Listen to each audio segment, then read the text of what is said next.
Apakah kamu mengenal Eric Richens? Ya, Bagaimana kamu mengenalnya? saya membersihkan rumahnya. Itu adalah Carmen Lauber, dan dia memberitahu juri bahwa ia membeli obat untuk Corey Richens atas permintaannya beberapa minggu sebelum Eric Richens meninggal. Pernahkah dia meminta barang Michael Jackson itu dari Anda? Ya, Sekarang Lauber adalah saksi utama negara dalam kasus pembunuhan terhadap Corey Richens. Saya membahas 17 pengungkapan mengejutkan dari kesaksian Lauber. Saya Angela Telefi, ini Crime Fix.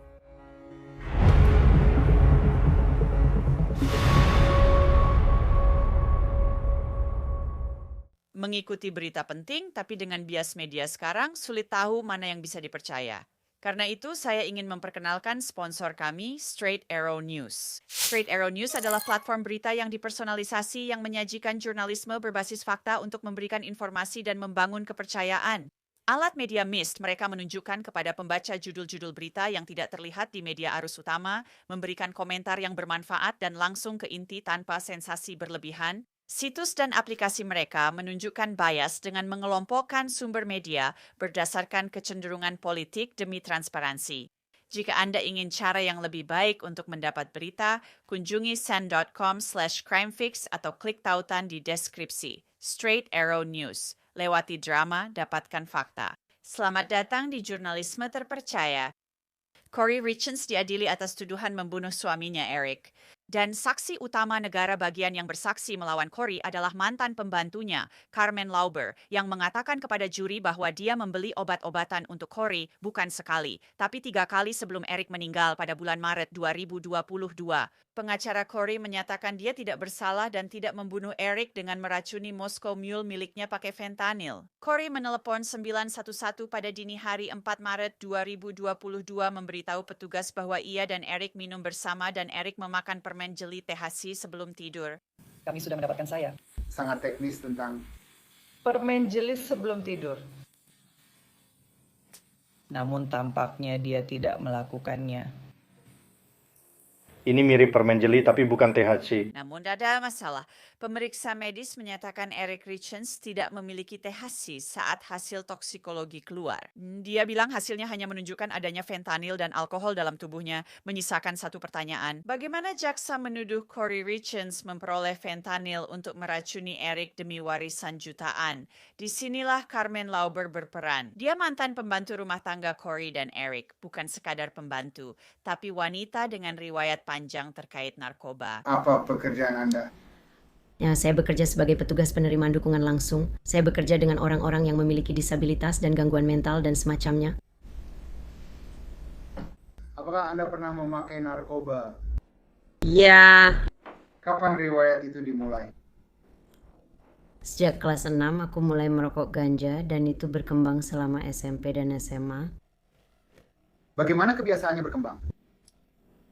Lewat kokain, ganja, jamur, LSD, asid, pokoknya minum-minuman juga selama SMP dan SMA. Apakah itu berlanjut sampai dewasa? Iya, Berapa lama? hampir sepanjang masa dewasa saya. Apakah kamu pernah menjual narkoba? Ya, Apakah kamu pernah terlibat kasus narkoba? ya, Apakah itu terkait kepemilikan narkoba? ya, Apakah itu terkait distribusi narkoba? ya, Apakah Anda pernah memiliki vonis pidana berat atas distribusi narkoba? ya. Apakah Anda sedang dalam masa percobaan akibat distribusi narkoba? Ya, Apakah Anda sedang masa percobaan karena pidana berat distribusi narkoba? ya, Apakah itu masa percobaan di pengadilan narkoba Wasatch County? ya. Apa itu pengadilan narkoba? Pengadilan narkoba adalah tempat kamu masuk dan diberi alat untuk rehabilitasi diri. Mereka memberikan terapi kelompok, terapi pribadi, perawatan individual, serta tes urin acak. Mereka memintamu menyelesaikan buku MRT. Hanya alat untuk memulihkan dirimu sendiri. Saat kamu bilang wah, maksudmu itu tes analisis urin Ya. untuk melihat apakah kamu positif narkoba. Ya, kami biasa menelepon setiap hari dan punya nomor atau warna. Jika nomor warna kamu dipanggil, kamu harus ke klinik 5 menit untuk tes urin. Apakah ide pengadilan narkoba adalah program rehabilitasi yang diawasi pengadilan? Ya. Apakah Anda sudah bebas dari narkoba sekarang? Ya. Sudah berapa lama Anda bebas narkoba, Bu? Sedikit lebih dari 4 tahun. Apakah itu masa terlama Anda bebas narkoba sejak kelas 6? Tentu saja. Kecuali saat saya hamil, satu-satunya waktu saya berhenti lalu saya kembali memakai. Ya, 4 tahun. Jadi Carmen punya riwayat panjang penyalahgunaan narkoba, tapi sekarang dia sudah bersih. Jaksa Brett Bloodworth membongkar kekurangan Carmen Lauber di depan juri sejak awal, sementara dia mendapat kesepakatan besar berkat kesaksiannya. Apakah Anda bersaksi hari ini berdasarkan beberapa pemberian kekebalan hukum? Ya. Apakah kekebalan itu berupa surat dari Summit County? Ya. Salah satu pemberian kekebalan itu berupa surat dari Salt Lake County. Ya. Apakah kekebalan itu diberikan lewat surat dari pemerintah federal? Ya. Dan apakah juga ada kesepahaman antara Anda dan Wasatch County atau setidaknya pengacara Anda di Wasatch County bahwa ada kekebalan untuk senjata dan ganja di Wasatch County? Ya. Apakah Anda mendapat 4 kekebalan karena melakukan kejahatan terkait kasus ini di keempat yurisdiksi itu? Ya. Bagaimana Anda memahami perjanjian kekebalan itu? Kami melanjutkan dengan kebenaran dan tidak akan ada tuntutan yang diajukan terhadap saya. Apakah Anda mengerti bahwa mereka mengharuskan Anda bersaksi agar terhindar dari ancaman pidana? Mereka mengharuskan Anda bersaksi dengan jujur hari ini? Ya. Apakah mereka mengharuskan Anda untuk bersaksi hari ini secara lengkap? Ya. Siapapun yang bertanya pada Anda, Ya. jika Anda tidak bersaksi dengan jujur dan lengkap, Anda bisa kehilangan kekebalan itu. Ya. Apakah pengacara Anda membantu memperoleh kekebalan itu? Ya. Apakah dia memberitahu Anda tentang potensi risiko pidana yang Anda hadapi jika Anda kehilangan kekebalan itu? Ya. Saya perlu tetap terjaga sebentar saja. Ya. Mark. Saya perlu mengingatkan Anda dari waktu ke waktu. Iya, karena ya, you're fine.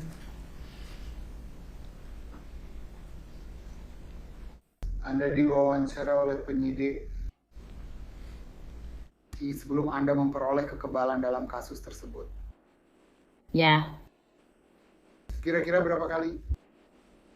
6 kali, 6 atau 7 kali. Dan selama 6 atau 7 kali itu, sebelum Anda mendapat kekebalan, kira-kira berapa jam total Anda berbicara dengan penyidik? Kurang lebih 10-15 jam. Carmen Lauber membahas sebagian alasan dia setuju bersaksi selain kekebalan yang diterimanya. Saat mereka pertama kali memberitahu dan menyebutkan Eric, aku sudah tahu Eric telah meninggal. Tapi ketika mereka memberitahu, ketika mereka menyebutkan bahwa itu karena overdosis, itu sangat memukulku.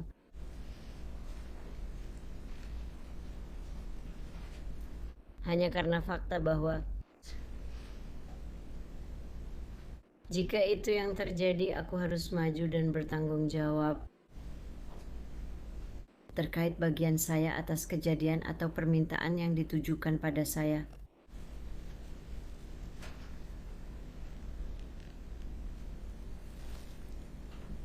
Awalnya butuh waktu sebentar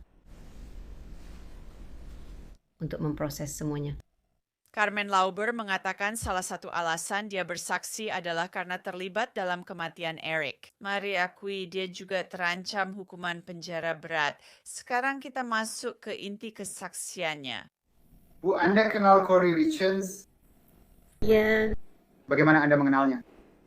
saya bekerja untuk bibinya di usaha pembersihan rumah pribadi LTD. Dan sebagai bagian dari pekerjaan di usaha pembersihan rumah Corey Richards, bisnis pembersihan rumah milik bibinya, apakah Anda membersihkan rumah Corey Richards? Ya, setiap Jumat 2 minggu sekali, kecuali jika butuh pembersihan ekstra atau mendalam. Sudah berapa lama Anda mengenal Corey Richards? Saya kerja pada bibinya 9 tahun. Dan apakah Anda mengenal Corey Richards selama 9 tahun itu? Ya, kami saling mengenal selama bertahun-tahun. Apakah Anda juga melakukan layanan kebersihan lain untuk Corey Richards? Saat tidak bekerja untuk Doreen, saya menghubunginya untuk menanyakan apakah ada pekerjaan membersihkan rumah, merapikan taman, atau bantuan lain yang dia butuhkan. Apakah Anda pernah mendiskusikan riwayat narkoba Anda dengan Corey Richards?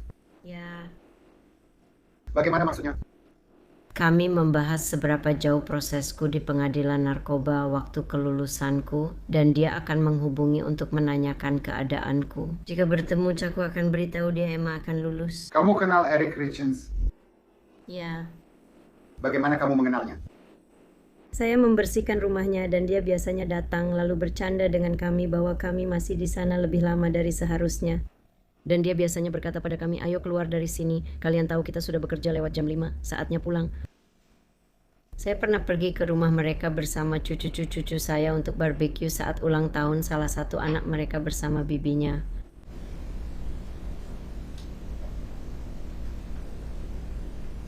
Tahukah Anda Eric Richards punya usaha pertukangan batu? Ya, Apakah Anda mengenal pekerja yang dipekerjakan Eric Richards di usaha itu? tidak.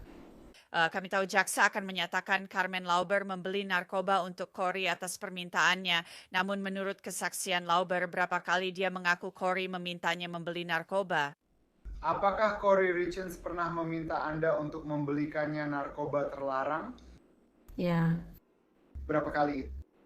4 kali. Apakah Anda membelikannya obat terlarang?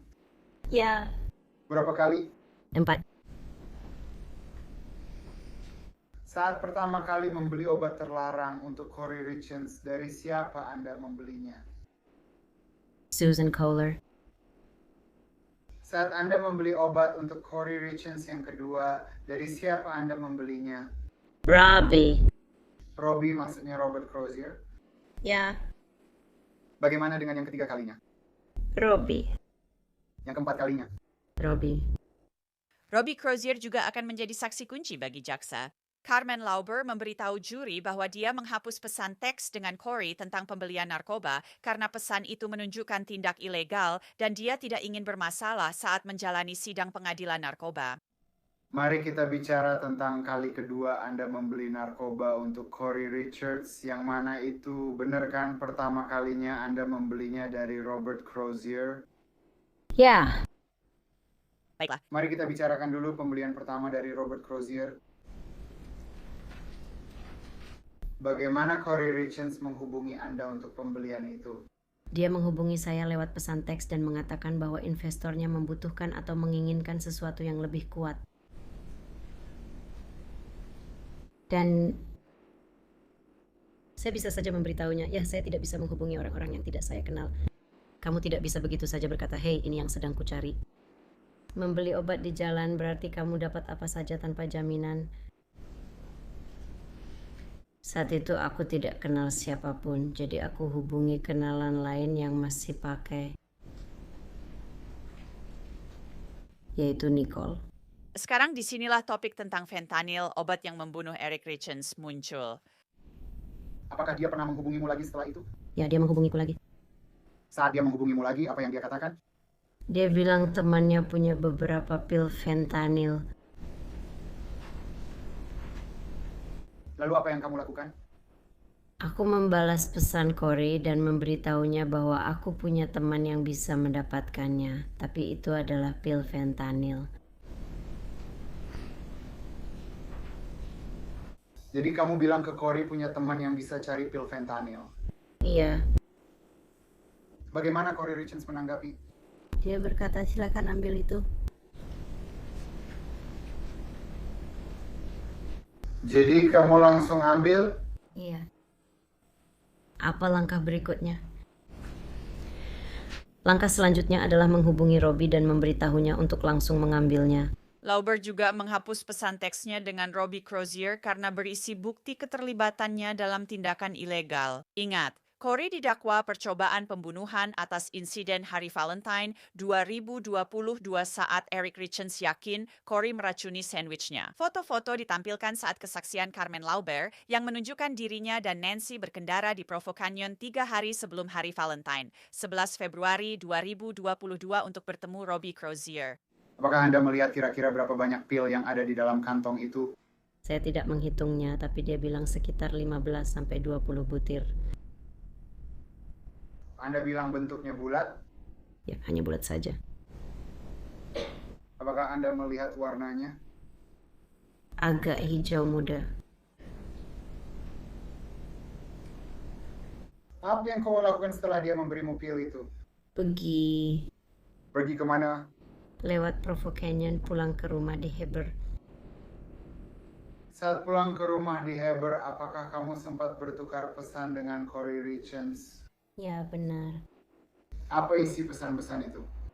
Aku memberitahu dia bahwa aku memilikinya. Apa yang dia ingin aku lakukan dengan itu? Aku benar-benar tidak ingin benda itu ada di rumahku. Apakah dia bilang apa yang harus kamu lakukan dengan pil itu? Dia membalas dengan mengatakan bawa saja ke rumah Midway, taruh di gudang. Ada 3 gudang di properti itu. Aku tidak merasa nyaman meninggalkannya di gudang begitu saja. Aku pergi ke tempat pembakaran, menggali lubang kecil, lalu menutupinya dengan kerikil dan batu bata miring. Sebagian besar yang ditunjukkan Brett Bloodworth ke juri bertujuan mendukung kesaksian Carmen Lauber. Foto tempat pembakaran dan surat layanan masyarakat yang ditandatangani Corey Richens untuk Carmen Lauber. Apa asal dan alasan surat-surat ini? Saya terlambat ke beberapa pertemuan kelompok, jadi saya diberi sanksi 10 jam layanan masyarakat oleh pengadilan narkoba. Oke, jadi kelompok, maksudmu sesi terapi kelompok? Iya, Karena kamu terlambat, pengadilan mengeluarkan perintahnya, bukan? iya. Karena kamu terlambat, pengadilan memerintahkan sesi terapi kelompok di pengadilan narkoba. Benar kan? Hakim memberikan sanksi layanan masyarakat kepadamu. Iya. Jadi kamu mendekati Corey Richens demi surat layanan masyarakat. Saya pernah bertanya apakah dia tahu tempat untuk mendapatkan surat perkop yang menyatakan saya telah melakukan beberapa jam layanan masyarakat. Oke. Nona Lauber. Corey Richards yang beri surat itu ke Anda. Apakah Anda menjalankan layanan masyarakat itu? Tentu saja tidak. Pernahkah Anda berkunjung ke peternakan Circle Air? Tidak, saya belum pernah. Apakah Anda sudah menyerahkan surat layanan masyarakat ke pengadilan narkoba Wasatch County? Ya, saya sudah. Bagaimana hasilnya? Kurang baik, saya dipenjara sehari dan dapat tambahan jam kerja sosial. Brett Bloodworth juga bertanya pada Carmen Lauber tentang saat Lauber mengaku Corey Richens meminta, dalam tanda kutip, barang Michael Jackson. Michael Jackson meninggal karena overdosis propofol, sejenis obat bius, pada tahun 2009. Pernahkah dia meminta barang Michael Jackson dari Anda? Ya, Apakah itu kali ini? ya. Apa yang Anda pahami tentang istilah barang Michael Jackson itu? Aku tidak yakin, harus cari di Google.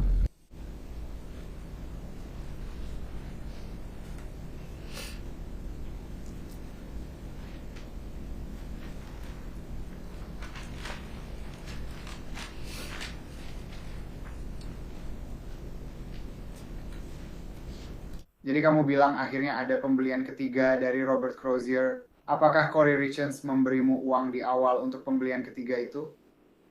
Ya, itu masih rumah di Midway. Apakah caranya seperti dia? Same little house in Midway.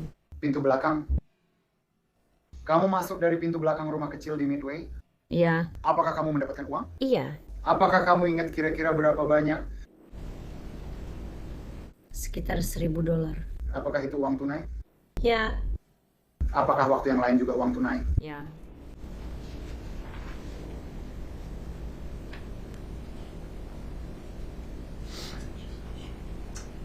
Setelah kamu mengambil $1,000 dari rumah kecil di Midway itu, apa yang kamu lakukan?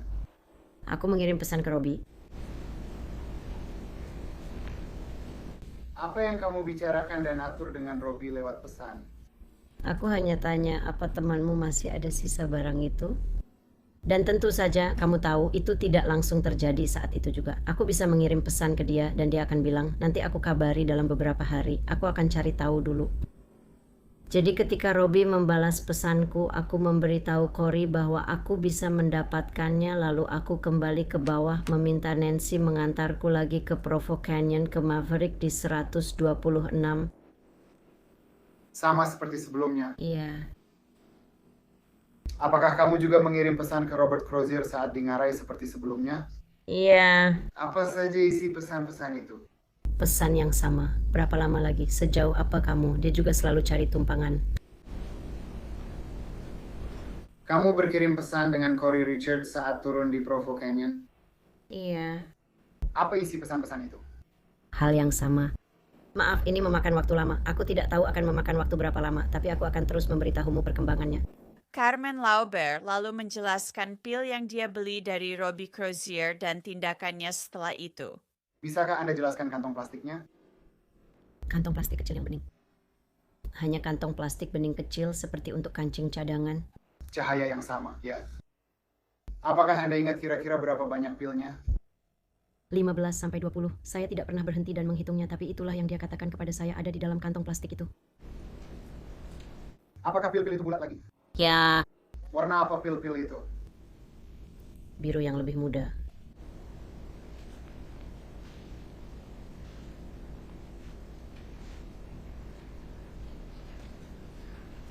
Setelah menerima pil dari Robert Crozier, apa yang Anda lakukan?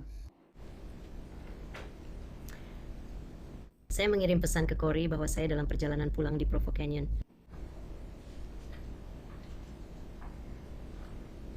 Maaf, sudah malam, jadi apa yang dia mau saya lakukan dengan pil itu? Oke. Apakah kamu mengirim pesan dengan Cory Richards saat perjalanan kembali dari Provo Canyon ke Heber? Iya.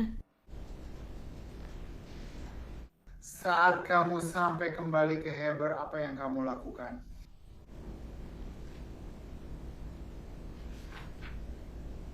Saya pergi ke rumah saya di Heber. Apakah kamu masih membawa pil-pil itu bersamamu? Ya. Akhirnya, apa yang kamu lakukan dengan pil itu? Waktu itu Nancy mengantar saya, lalu saya mengajaknya ke rumah. Tunggu, aku bingung sebentar. Jelaskan pada saya. Ini terlalu banyak, tunggu sebentar.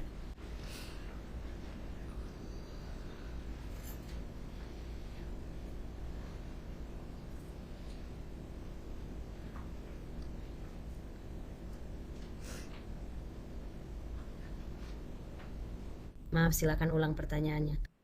Tentu. Pembelian kedua dari Robert Crozier, kamu kembali ke Provo Canyon ke rumah di Heber. Nancy Peterson yang menyetirkan. Ya, Kamu membawa pil itu saat tiba di rumahmu di Heber. Pertanyaannya, apa yang kamu lakukan dengan pil-pil itu? aku membawanya bersamaku. Apa kamu menyimpannya? Iya, aku menyimpannya. Berapa lama? Ya, aku memberi Nancy beberapa karena telah mengantarku, sebab itu obat pilihannya saat itu. Tidak terlalu lama. Apa yang kamu lakukan dengan pil-pil itu?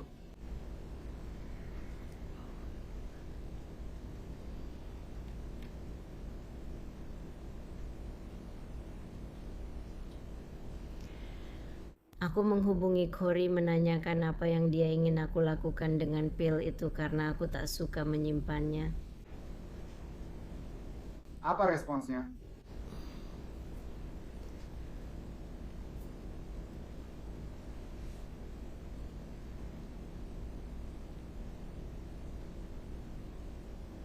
Dia bilang dia akan datang untuk mengambilnya. Ya, dia melakukannya. Di mana dia mengambilnya? Di rumahku di Heber, di jalan masuk rumahku. Lauber menyatakan Cory Richards mengambil pil darinya di rumah. Brett Bloodworth bertanya pada Lauber tentang pembelian obat dari Robbie Crozier dan kejadian setelah Eric meninggal. Sebelum Eric meninggal, berapa kali Anda membeli obat dari Robert Crozier? 2 kali. Lebih dari 2 kali sebelum Eric meninggal. Hanya 2 kali. Sebelum Eric meninggal, selain 2 kali itu, pernahkah kamu ke Maverick dan Drake? Tidak.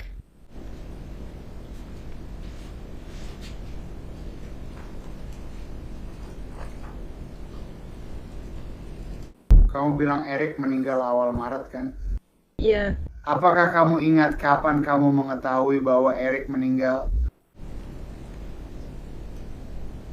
Salah satu karyawan Doreen yang memberitahu saya bahwa Eric telah meninggal.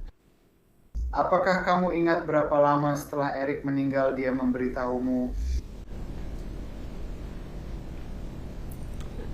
Itu 1 atau 2 hari setelahnya. Pernahkah kamu membahas kematian Eric dengan Corey Richens? Ya, saya pernah. Kapan? Beberapa hari setelah itu. Di mana kamu berada saat pertama kali berbicara dengan Corey Richens tentang kematian Eric? Aku sedang bersama temanku Nick dan kami sedang dalam perjalanan untuk melakukan tes urin untuk pengadilan narkoba. Apakah Nick itu Bon Savage? Ya, benar. Dan wah itu maksudnya tes urin. Ya, benar. Jadi kamu dan Nick bersama. Apakah kalian sedang dalam perjalanan? Apakah kalian sedang mengemudi ke UA? Iya. Ketika kamu berbicara dengan Corey Richens tentang kematian Eric, apakah kamu menggunakan speakerphone? Iya. Apakah Nick bisa mendengar percakapan itu? Iya. Kamu sudah tanya Corey Richens soal kematian Eric? Ya, saya bertanya. Apa yang kamu tanyakan padanya? Saya minta katakan pil ini bukan untuk dia. Apakah dia menjawab? Dia menjawab. Bagaimana dia menjawab? Dia bilang tidak, bukan untuk dia. Eric meninggal karena aneurisma otak. Ini kedua kalinya saksi mengatakan Corey memberitahu Eric meninggal karena hal ini. Ayah Eric bersaksi bahwa Corey bilang Eric meninggal karena penyakit paru-paru, lalu kembali ke Carmen. Dia memberikan lebih banyak kesaksian tentang apa yang dikatakan Corey. Apakah ada suatu waktu setelah percakapan itu di mana Anda bertanya apakah Eric meninggal karena pil-pil itu, atau Anda bertanya kepada Corey Richens apakah Eric meninggal karena pil-pil itu?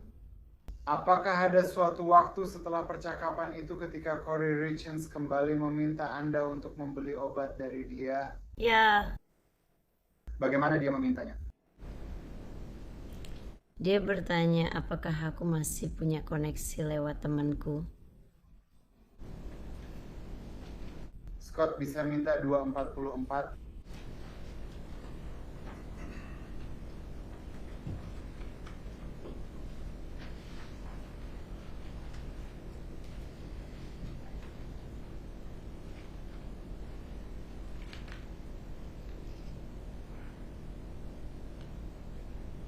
Jika Anda melihat kolom deskripsi itu, Nona Lauber, apakah Anda mengenali itu sebagai percakapan pesan teks dengan Corey Richens? Ya, saya mengenalnya.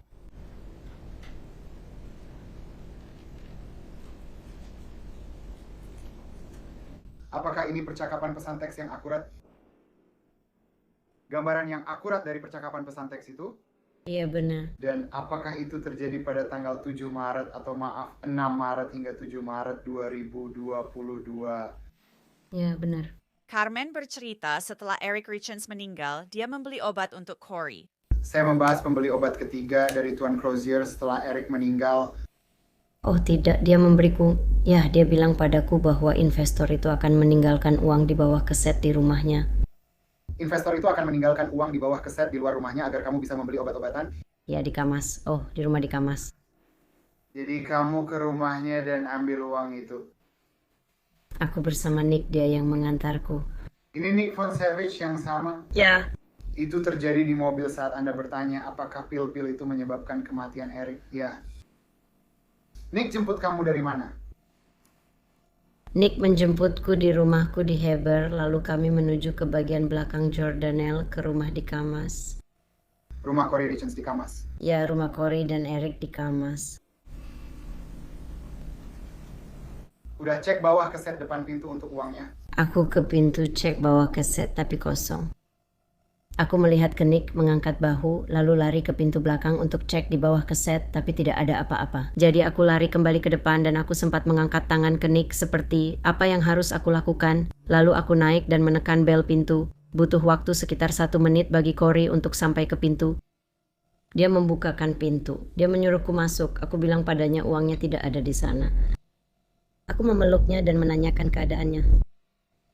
Aku bilang padanya uangnya tidak ada. Lalu dia tanya apakah bisa menulis cek untukku. Lalu dia ke meja dapur mengambil buku besar dan menuliskan cek untukku. Apakah dia memberikan cek itu kepadamu?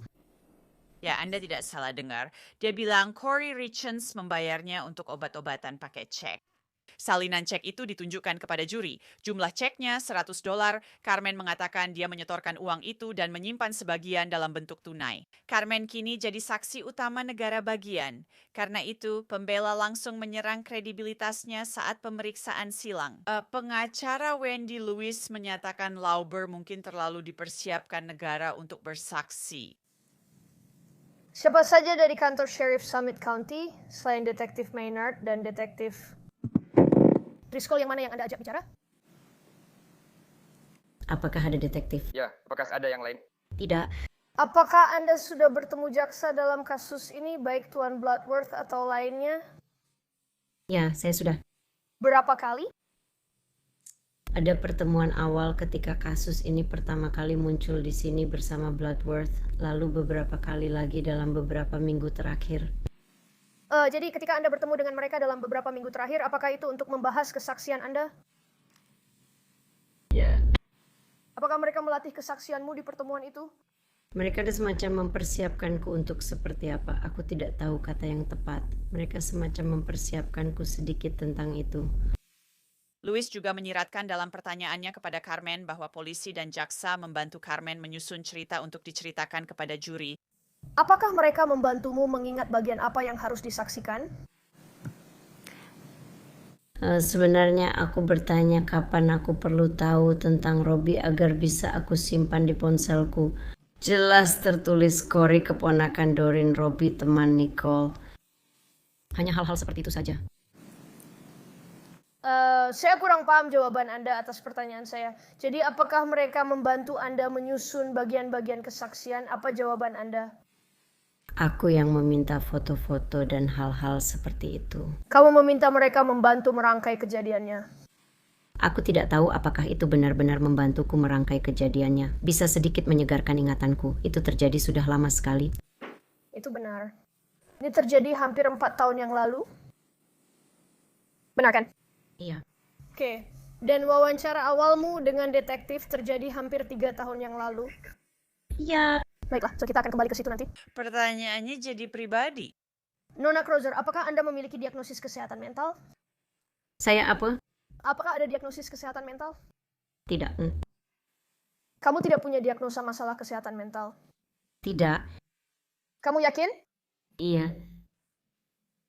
Bagaimana dengan kecemasan? Kamu minum obat untuk itu? Sekarang sudah tidak terlalu tidak. Oke, kamu minum obat hari ini? Tidak. Wendy Lewis membahas kemungkinan motivasi Carmen Lauber bersaksi untuk penuntut, yaitu masalahnya dalam menyelesaikan program pengadilan narkoba. Oke, sekarang sudah Januari tahun 2022. Oke.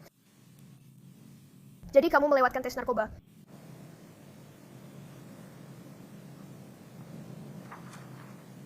Lalu pada tanggal 28 Januari, pengadilan narkoba menyatakan kamu positif metamfetamin. Ya. Kamu bilang, tidak, tes ulang itu tidak benar, aku tidak pakai. Ya. Namun minggu berikutnya kamu kembali dan bilang, sebenarnya memang aku pakai. Kamu nggak perlu tes ulang, aku kambuh. Itu memang bisa terjadi. Benar, bekerja lagi dengan para pengguna aktif di perusahaan kebersihan, semuanya masih aktif. Tapi itu memang pilihanmu. Bukankah begitu? Tentu saja. Tapi kalau kamu terus ditawari dan ditawari sebagai pecandu narkoba, ya jelas kamu akan kambuh. Kamu akan menyerah. Dan kamu berbohong tentang itu. Ya, itu yang biasa dilakukan pecandu saat memakai. Itu benar, pecandu berbohong.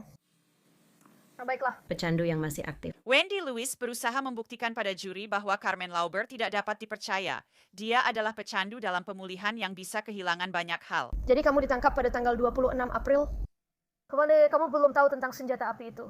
Kamu bilang kamu sudah lupa tentang ganja itu, tapi kamu belum tahu tentang senjata api itu. Kamu hanya tahu ditangkap karena mengemudi dengan SIM dicabut. Ya. Keesokan harinya, Detektif O'Driscoll dan Detektif Maynard datang untuk berbicara denganmu. 27 April 2023. Sepertinya itu memang hari berikutnya ya. Baik, saat itu kamu tidak tahu alasan mereka ada di sana, Tidak, aku sama sekali tidak tahu. tapi mereka memberitahumu. Hei, kami sudah menggeledah tempatmu dan kami menemukan sebuah pistol di bawah tempat tidurmu, benar? Ya. Dan mereka memberitahumu bahwa program pengadilan narkobamu sedang dalam bahaya. Kamu bisa dinyatakan melanggar. Ya.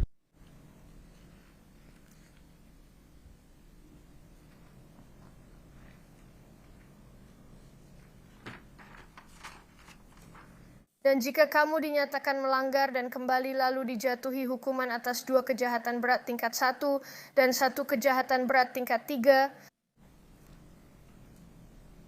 kamu bisa mendapat 2 hukuman penjara 5 tahun hingga seumur hidup dan 1 hukuman 0 sampai 5 tahun.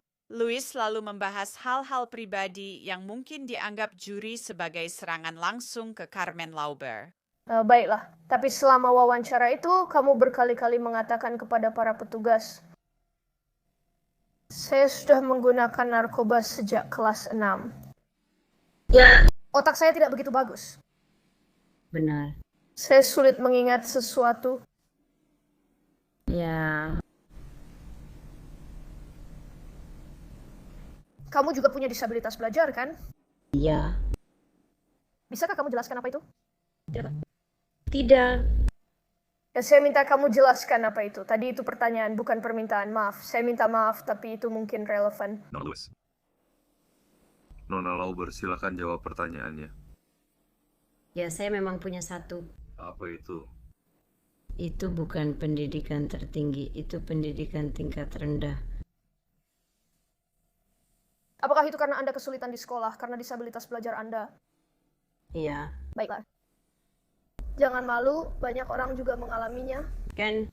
Carmen Lauber menyeka air mata, lalu Wendy Lewis memutar rekaman wawancara Carmen dengan detektif yang menunjukkan alasannya bekerja sama. Jadi begini keadaannya Nona McKay dan pengadilan narkoba Anda. Oke. Mereka sedang mencari dan ini mungkin akan membuat Anda terganggu, tapi tolong biarkan saya selesai dulu. Mereka berencana untuk membatalkan kesepakatan pengadilan narkoba Anda dan meminta hukuman 7 tahun untuk 2 pelanggaran pertama Anda. 5 tahun untuk kejahatan berat pertama dan 40% dari hukuman kedua selama 7 tahun. Satu-satunya pengecualian dan hal yang mereka mau bantu adalah jika Anda bisa membantu kami dengan ini. Dan maksudnya adalah berikan kami detail yang akan memastikan Corey dihukum karena pembunuhan. Jadi itu yang mereka katakan padamu. Iya. Iya. Izinkan saya memperkenalkan beberapa orang di sini. Orang pertama yang berbicara pada Anda mengatakan, pertama dia berbicara dengan McKay. McKay jaksa di pengadilan narkoba Wasatch County, kan? Benar. McKay King.